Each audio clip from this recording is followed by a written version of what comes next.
Today my adventures have me in Connecticut. It's a beautiful day for a hike or walk along the river. Have not got out to do many hikes this year because the weather has been so rainy, but it's supposed to be a beautiful sunny day, although we do have clouds, so I don't know about that. It's in the upper 60s, low 70s, no humidity, we got a breeze, so it should be a good hike. My hike is supposed to take me in the Quinebaug State Park in the Danielson-Kinley, Connecticut area along the Quinebaug River. Now, this is the parking lot for it. As you can see, it looks like it's pretty much a city area. So, one of the things you'll notice is the trail is actually across the street that way, and I'm gonna have to cross this busy highway along Route 12 and Route 6 to get over to the start of the trail. And it looks like a lot of the trail, because I actually missed the parking area, it looks like a lot of the trail actually follows along the highway. So I don't know, I'm not sure about this hike. All Trails rates it as a very scenic, very popular walk along the river. It's supposed to be heavily traveled, and we do have a few cars in the parking lot today. I thought it'd be a little bit more busy for a Saturday, but well, we'll just have to see what this hike is all about. To see how easy it is to actually cross this road, although it does look like there is a cross signal that I can push. So this road is very busy. This is one of the main thoroughfares through this part of Connecticut.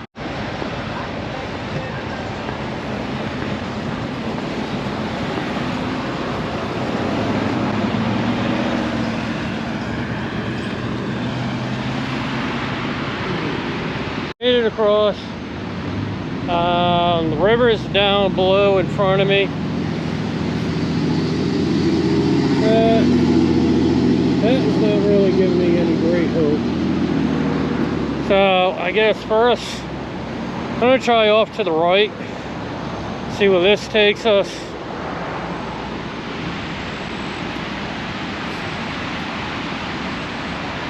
On a good note, I do hear a waterfall. So if you turn right, it immediately becomes a dead end, but you do get somewhat of a view of a waterfall.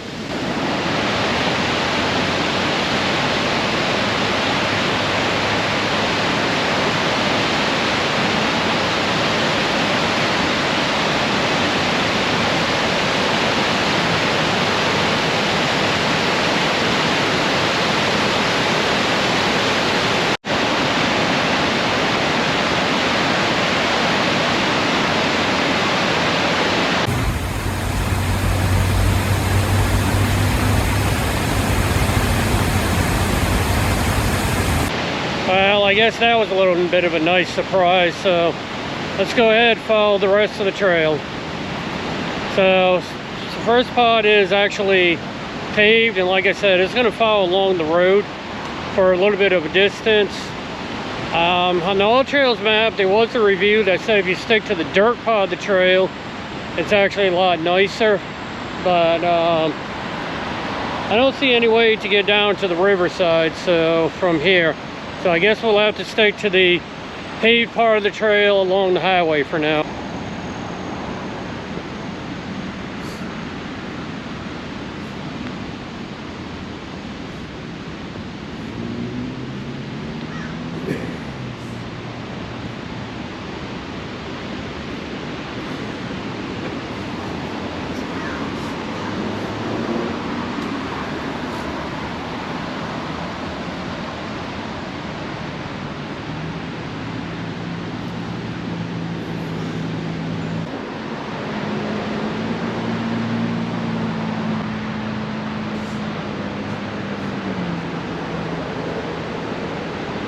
So one of the things you can see is along the paved part, that runs by the highway. There are all benches that you can sit. There are a couple of picnic tables if you want to have a I guess a noisy picnic, because like I said, there's a lot of traffic along this Route 6 area. One thing though, looks like it might be a nice place to come back during the autumn foliage season, because I see a lot of hardwoods. I mean, if it wasn't for the highway right here, this would actually be a pretty nice spot. Looks like we got another lookout coming up over here.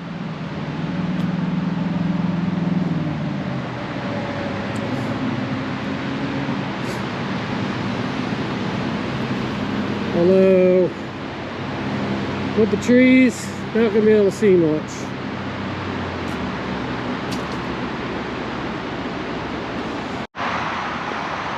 So it looks like this is supposed to be, I guess, kind of another lookout area or bike parking area. Public work stand. Hang your bike by seat or tube. Well, this is pretty cool. So what you got behind me is the city or the state actually put this up. This is a place that if you need to service your bike, you can go ahead and do it right on the trail. I mean, they got the instructions on how to hang your bike, little QR code that you can scan so that you can get some repair help. And the cool thing is,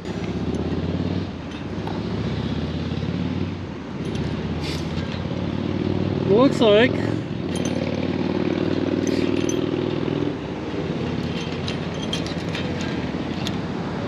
they even provide some various tools for you.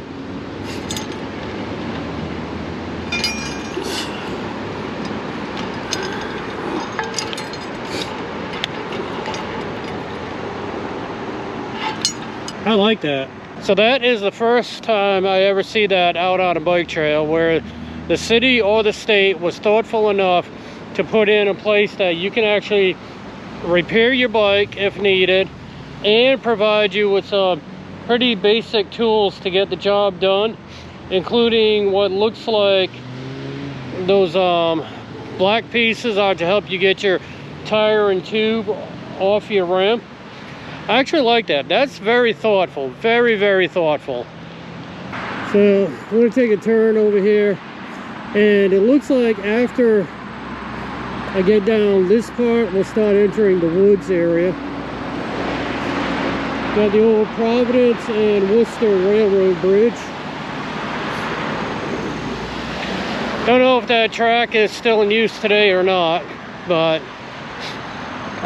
New England is very historical for their train tracks for freight, mostly. Okay, so this is where you're supposed to start entering the wooded area. Now, the building in front of me is the water pollution control plant for the town of Killingly, and let me tell you, it does have a slight kind of swampy sewage smell. Looks like they got a one of those little free libraries. Let's see what books we got in here.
That's cool. A little book exchange if you want to take a book to read, donate a book or whatever.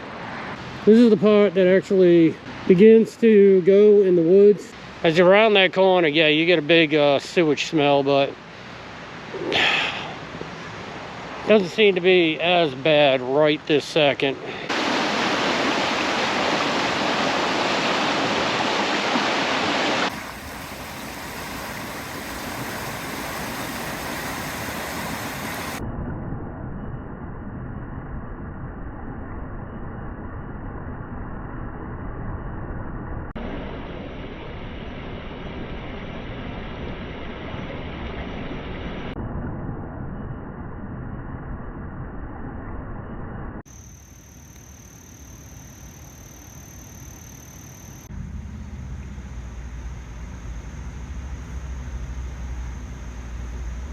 Definitely getting into autumn time. Goldenrods are starting to come in bloom.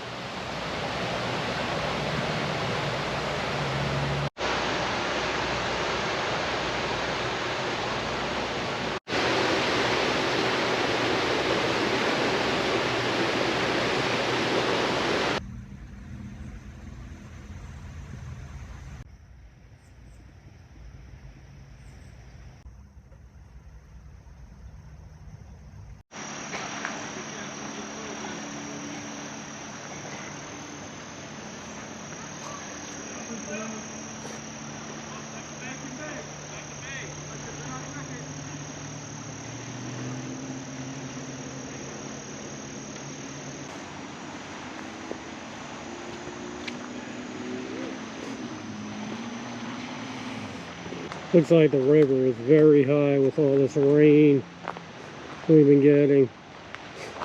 Also says paddle at your own risk.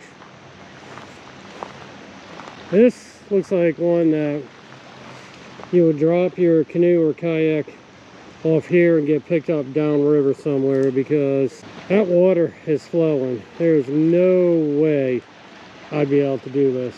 Don't know how much GoPro is picking up, but across the river, we got signs of autumn already. And I can tell you, it gets deep quick too. Looks like walk in probably about maybe 4 feet and you're up over your head already.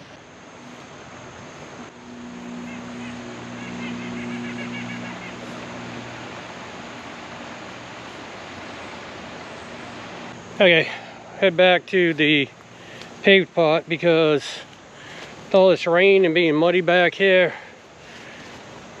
starting to feel the mosquitoes. So we got some exercise equipment over here.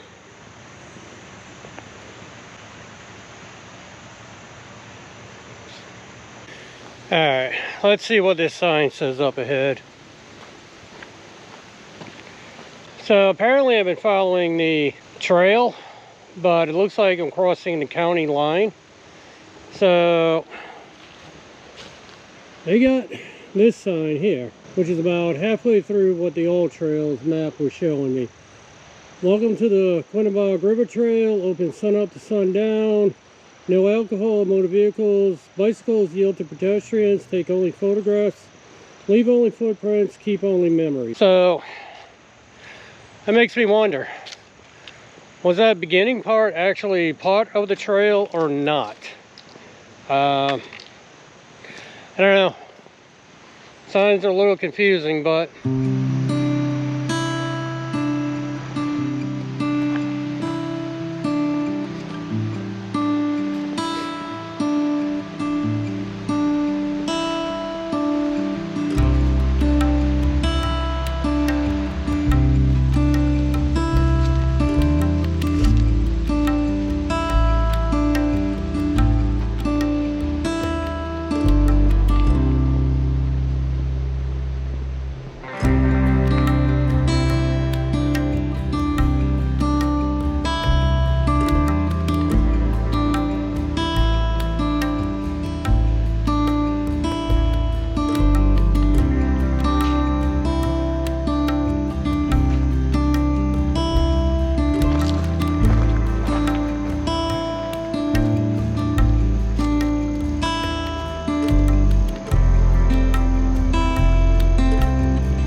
say this.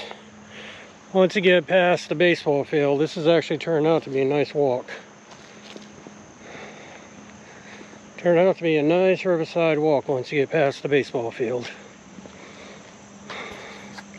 Mosquitoes all over my camera.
So Connecticut really needs to do something about replacing their signs. Can't really read that too much, but it looks like this might be some of the fish that are in here. Brown trout, brook trout, largemouth bass, smallmouth bass, and northern pike. So we got another little access point down to the river down here.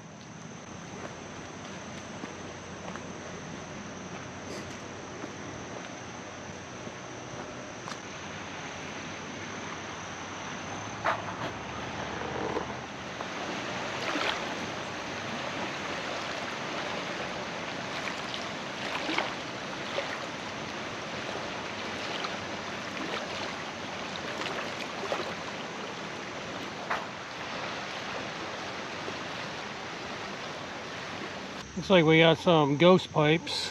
And if you know anything about that mushroom, you can actually make a tincture out of ghost pipe.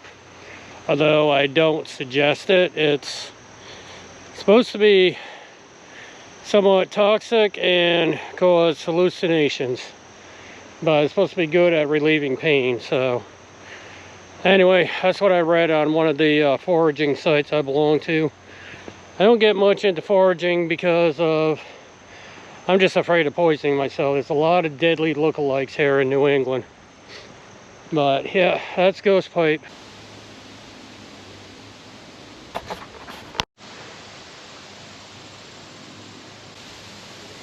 We got another little free library here.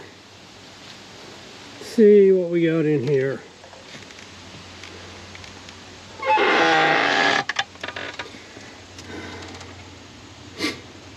I didn't like the rainbow rock.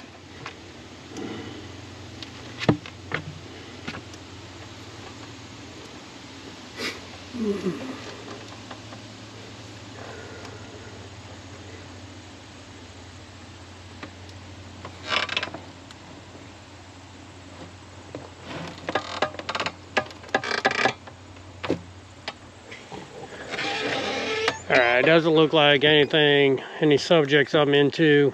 So I'm going to go ahead and make use of this bench while I'm here and actually get my Nalgene bottle out of my pack and have a drink. Alright, so what I brought to drink today is this is going to be the Peak 2 or Peak Refuel. Same company that makes the freeze-dried meals for backpacking. This is a mountain berry lemonade, and I'll put in right here a little bit about me talking about it and mixing it up when I was at home before leaving.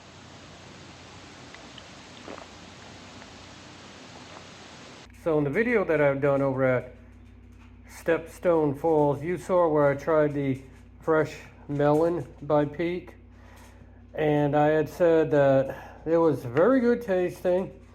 It's very healthy for you. A lot of healthy stuff in here, low sugar, but it was absolutely sweet. They say you're supposed to add this to an average water bottle size, and I'd use 1.5 water bottles to one package, and I found it too sweet. So I'm going to cut that down to probably about half of what I would normally put. And today's hike, I am going to try the Mountain Berry Lemonade. We'll see if that one's just as good, but I really like the fresh melon. It had a nice citrus taste, but we'll see how the berry lemonade tastes. Okay, so to show you how good these are actually for you, 0 sugar, no artificial sweeteners, colors, or flavors, keto friendly, botanically sourced caffeine, contains vital oxidants,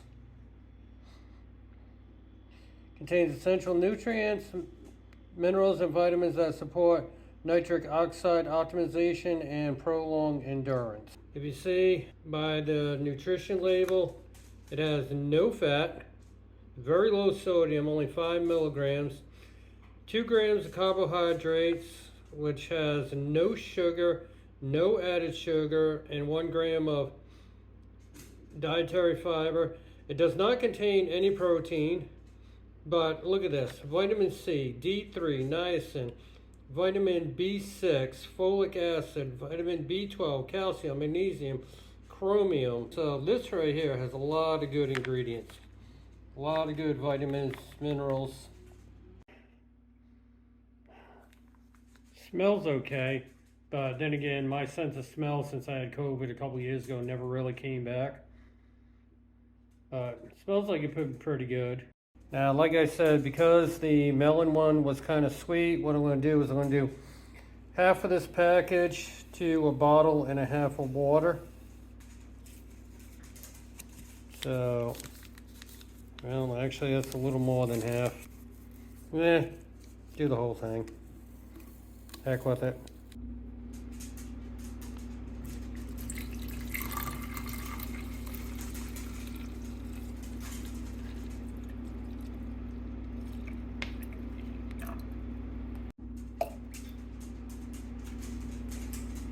Alright, roughly 1.5 bottles. They say to use that whole packet per one of these bottles, but like I said, it was sweet the last time. Alright, let's go ahead and give it a good shake. Give it a good shake and see how it is. Alrighty, let's give this one a taste.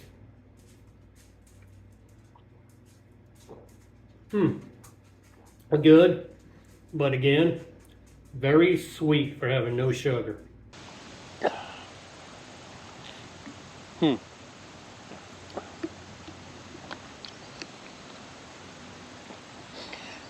Yep.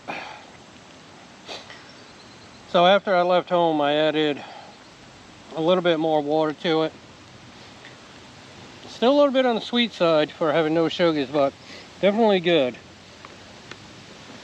And you can almost feel the energy boost like as soon as you drink it.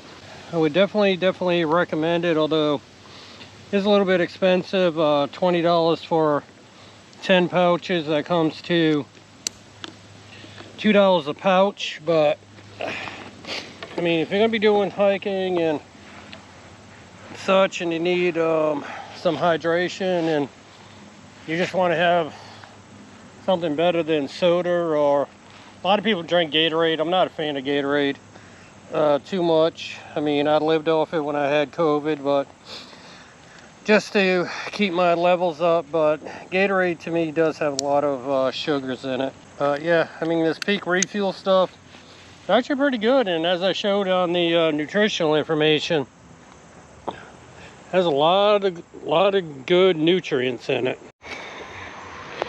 Alrighty, you can see by the map, I'm right here where the blue dot is, so I'm pretty much halfway through according to what is posted on Old Trails. A little bit of a wooden section that takes you away from the river. It's supposed to join back up with the river and go down. Looks like where this, whoever recorded this ended, the trail does continue all the way down to Oregon, or Oregon, how you pronounce that. So I don't know, we'll see how I feel about continuing on once I get to the end of where this person hiked, because truthfully I gotta walk all this back afterwards.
Okay, not much of a highway, I guess. It's an abandoned road. Edwardson Street. Okay. Doesn't look like it gets used anymore. Alrighty, so we're definitely in a wooded section now, away from the river. Don't even hear or see the river anymore. According to the map, got a little bit further to go before I reach the end of where the person's recorded on the oil trail map. That would have meant that I walked 5 miles once I get to that point. And that means I gotta walk about 5 miles back. So that'd be the equivalent of the ride that I took on my bike when I went from Providence down to Bristol. So that'd be 10 miles that I would have walked. So a little further to go before I get to the end of where he recorded. Probably stop, take a short break, cool down a little bit, and then decide from there what I'm going to do. And for those of you who like to forage and eat mushrooms, this right here is actually old and way past due. I wouldn't eat this one, but that is chicken of the woods. So if you're into foraging and eating mushrooms, you don't want to pick it when it looks like that, though. You want to pick it when it's got that kind of like a cooked chicken color, a little bit of orange, a little bit of white. I've actually tried to bite raw. It wasn't bad. Had the texture of chicken. I didn't try that one, though. Let's settle that right now. I did not take a bite of that one. I actually took a bite of the fresh one you're supposed to pick. But kind of had the texture of chicken. So I wonder what it'd be like cooked.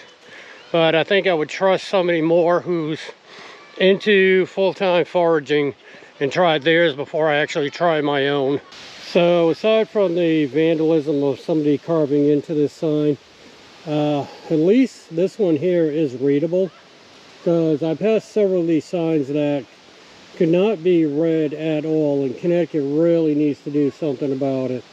But this tells you about the type of plant life that's in this area. You got sycamore, red maple, witch hazel, again if you're into foraging, and white birch. The thing about the white birch is supposedly that's the birch tree that has a lot of sap, or a lot of water that runs through it at the beginning of the springtime. So people do tap it and drink that water right from the tree to make ice cubes out of it and other things. So just little interesting facts for you.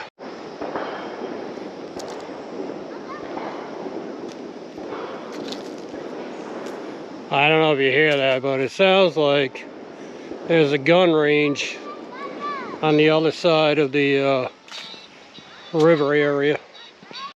Alright, looks like we're coming back up Riverside, and looks like there is a trail that goes down to the river.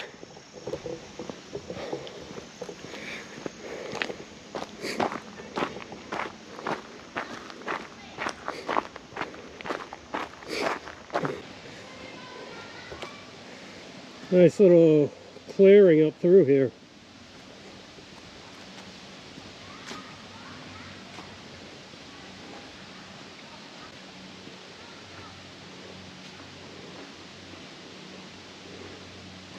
And looks like we got some mosquitoes through here.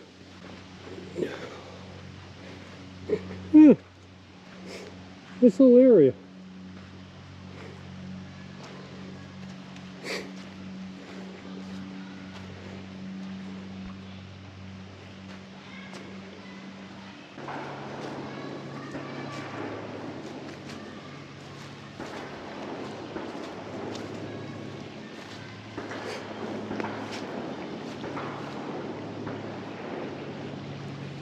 So again, sorry for all the gunshots. Sounds like there's definitely a possible rod and gun club or a rifle range up towards the other side of the river, up through the woods up in the back there. No danger where I am though.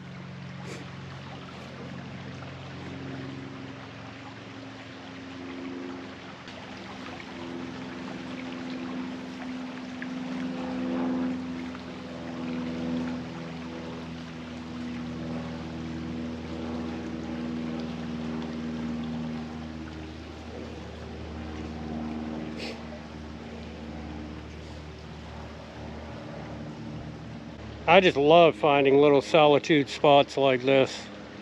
This is nice. This is a nice little area.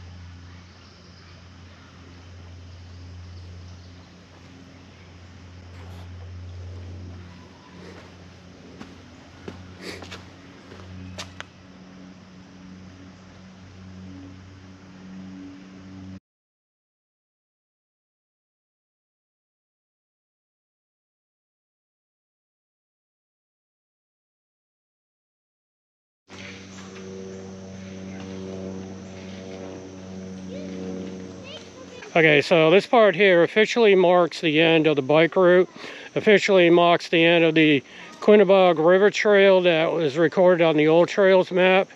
It does go up a little bit further where it turns to dirt, which I said I might explore or I might not.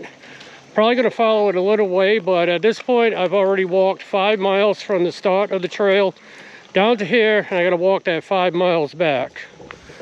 So we'll continue a little bit further as this does go Riverside.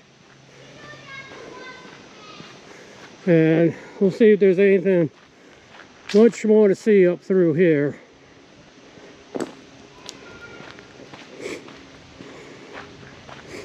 This is interesting in the tree over here.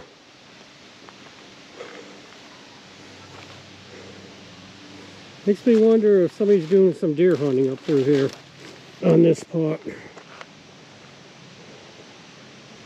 Those definitely look like areas that you could sit, and it goes way up there. So this part here is definitely the walking path part. It's not hunting season right now because we're still in August, so I guess I'm pretty well safe, but there could possibly be a deer stand with different levels. So it's like when I get into a pine forest. Definitely somebody's hung up some markers up through here.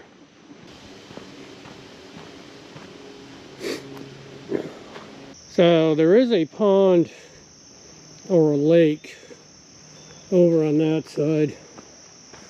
I'm looking for some sort of way to access it so I can show you, but unfortunately everything is like overgrown. There's no way in there. It's kind of a interesting tree right here.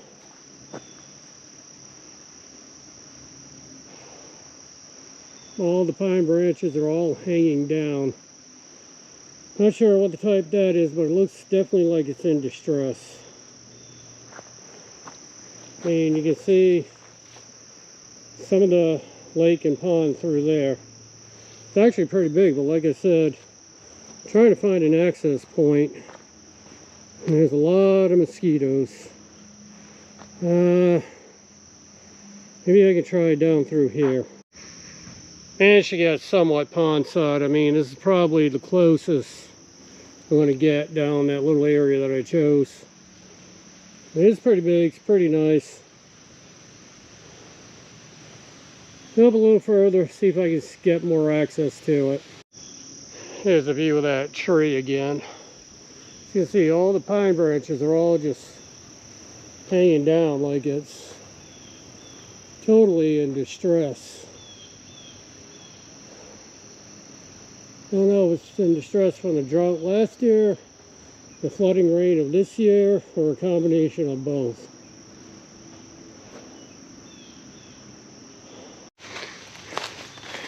Alright, let's see if this little off trail can get me a little bit closer to show you the pond and the lake.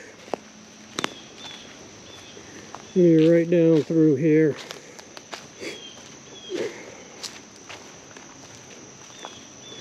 Don't know what all the ribbons are all about. Some sort of markers along this footpath.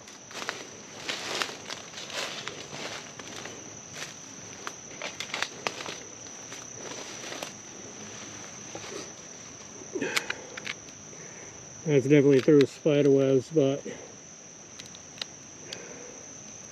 as you can see, it's pretty big. It's like there's some sort of dump or wood processing on the other side. That could be, well, have to look that one up. That could be just about anything. Not sure if that's where a deer just kind of stood and it's swelled up from the rain. Could be bear. I mean, this is Connecticut, we do have bears. Kind of interesting rock pile up through here.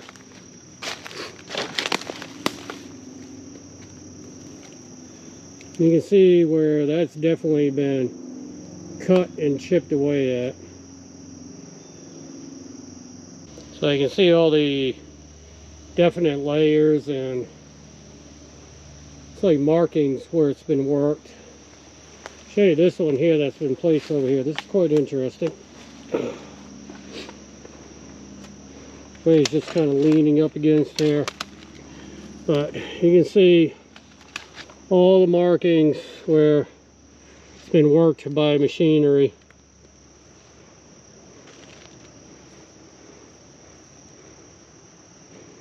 It's kind of like the texture of that. And here you can see the different type of earth and rocks that made up these with the veins running through them. So I was looking around, and definitely looks like some point in the past they had a brush fire up through here. So with looking like there might have been a brush fire up through here would definitely indicate why that pine tree is actually in distress. Looks like if they did have a brush fire up through here, it was a long time ago, because even though I'm seeing burnt wood, it doesn't look like wood from a campfire. I've seen it where I'm standing now. I've seen it down back towards there, up towards there. Don't see any recent markings on the, well, actually I take that back. Looks like over here,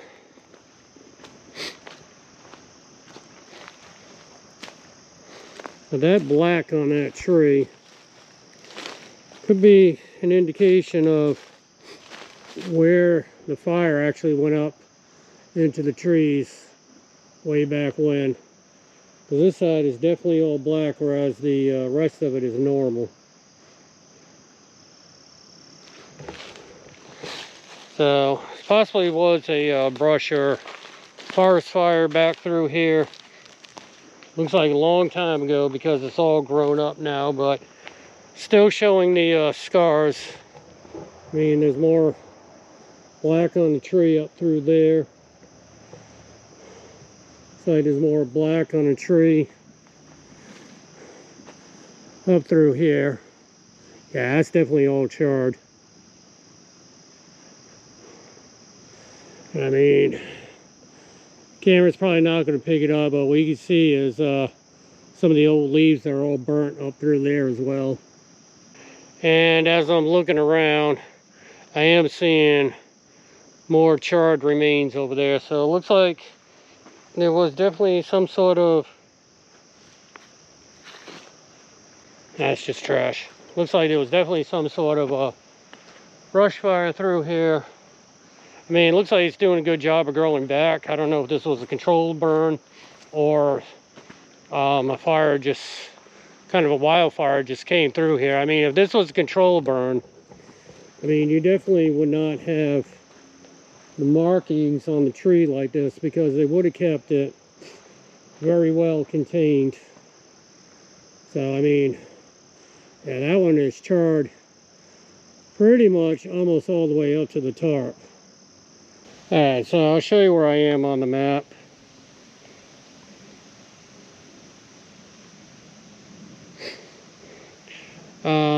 See where that blue dot is? Right about there. I am down further, probably about half a mile or so further than the end of the bike path part. Could go down probably further into the green management area and pick up that loop trail, but that means I do got a 5.5 mile hike back so far. So I'm probably gonna end it here at this point of the trail, because I do get a 5.5 mile or almost 6 mile hike back. Continues down in the woods, like I said, to a trail pot in the green, which looks like state land or some sort of marriage land, where it circles around and then you come back up this trail. But I'll tell you what, I got to get out of this wooded section, because with all the rain right now that we've been getting this summer, the mosquitoes are absolutely horrible. They're just buzzing around me. And so what I'm going to do is I'm going to begin my hike back, and I'm probably going to stop at one of the benches, drink me a good portion of that energy mix from Peak Refuel, the Mountain Berry Lemonade. Absolutely good. I do suggest trying the melon and the Mountain Berry Lemonade. Haven't tried the pina colada. I'm not really too much of a fan of pina colada, but it hasn't been in the stores anyway. But if their drinks are any indication of what their food is, I look forward to trying some of their food that I picked up the last time I was at the store. So if I don't see anything else worth noting, this will probably mark the end of the video, and I'll see you next time. If I do see anything else worth noting, you'll see them as clips at the end.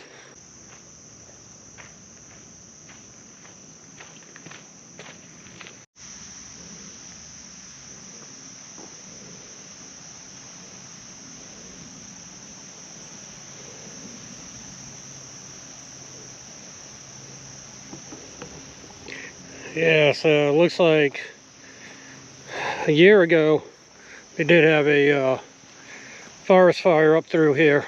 And I'm not actually sure that was the correct article for the area that I am. Further looking, it looks like there were at least 2 to 3 forest and brush fires along the Quinebaug River 2019, 2022. Most of them were in 2022, which stands to reason because last summer we did have a severe drought.